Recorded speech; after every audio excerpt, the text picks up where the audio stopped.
When you think of a Christian martyr, what's the first image that pops into your head? It's probably a grim-faced saint tied to a stake and ready to die for their faith.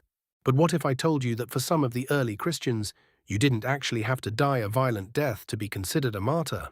In fact, the ancient Irish Church came up with a whole color-coded system for it that was much more about how you lived your life than how you died.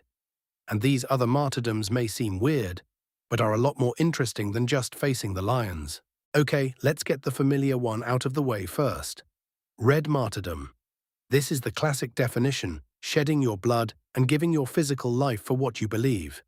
Think of the apostles or the thousands of Christians persecuted by Roman emperors. The color red, for obvious reasons, stands for the blood these witnesses shed. For a long time, this was seen as the ultimate sacrifice. But here's the twist. In early Ireland, Christianity spread without the widespread, bloody persecutions seen elsewhere. This meant that the opportunity for the Red Crown was actually pretty rare until the Viking invasions began centuries later. So what's a devout Irish monk to do? They got creative, and that's where our first new color comes in: white martyrdom. This wasn't about dying for your faith, it was about dying to the world. White martyrdom meant abandoning everything you loved for God, leaving behind your home, your family, and all your worldly comforts to live a life of strict asceticism. A perfect example is Saint Columba.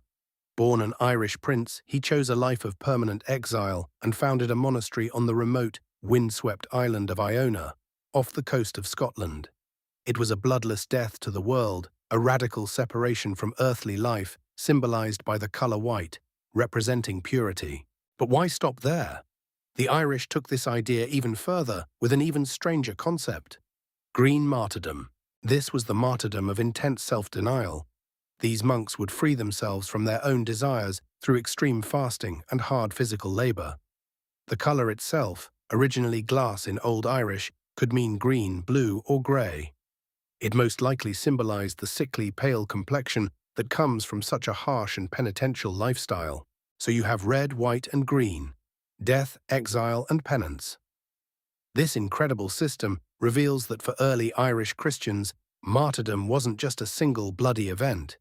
It was a profound witness that could be lived out every single day, whether you were in a Roman arena or a cold stone cell in Ireland. It was a powerful recognition that true sacrifice comes in many forms and that sometimes the greatest battle is the one we fight within ourselves.